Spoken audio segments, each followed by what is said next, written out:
प्रेम से सद्गुरु कबीर साहेब की जय। सभी कुछ चर्म चक्षु से दिखाई नहीं पड़ता, आंख से दिखाई नहीं पड़ता, इसका मतलब उस वस्तु की सत्ता नहीं है, ऐसा आप नहीं कर सकते।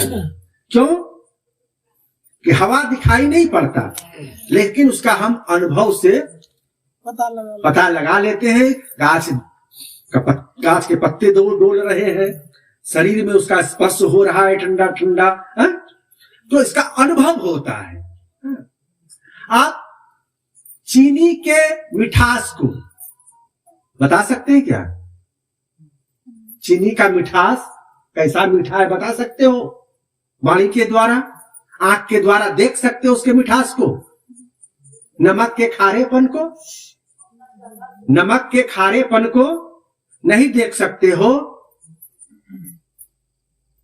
लेकिन नमक खारा होता है कि नहीं होता है? चीनी मीठा होता है कि नहीं होता है? कैसे जानते हो? रसास्वादन से। हाँ, अनुभव के द्वारा। रसास्वादन में इंद्रिय, जो रसेंद्रिय है, रसेंद्रिय के स्पर्श से उसका हमें अनुभव होता है कि यह मीठा है और यह नमकीन है। लेकिन कैसा मीठा है इसको वाणी के द्वारा वर्णन नहीं किया जा सकता। जैसे आम, पका हुआ आम कैसा होता है? मीठा होता है ना। और पका हुआ केला, रसगुल्ला, टिकरी, जिलेबी, रसकदम सब एक के रंग से, लेकिन वर्णन नहीं कर सकते।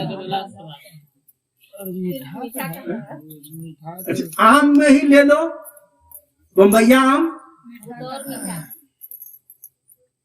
और क्या कहते हैं, और कौन, जर्दालू आम, हाँ? और क्या कहते हैं, निंगड़ा आम, और कौन कौन, मालदह आम। आम तो आम है, आम तो आम है, मीठा तो मीठा है, लेकिन सबका स्वाद में अंतर है ना। उसका वर्णन नहीं कर सकते, उसका वर्णन नहीं कर सकते। इसका मतलब है कि वह अनुभव गम्य चीज है।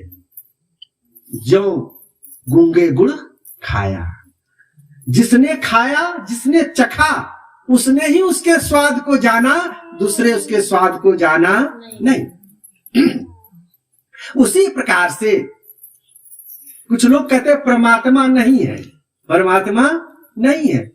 यदि होते तो दिखाई नहीं पड़ते, होते तो दिखाई नहीं पड़ते, होते हैं, दिखाई भी पड़ते हैं।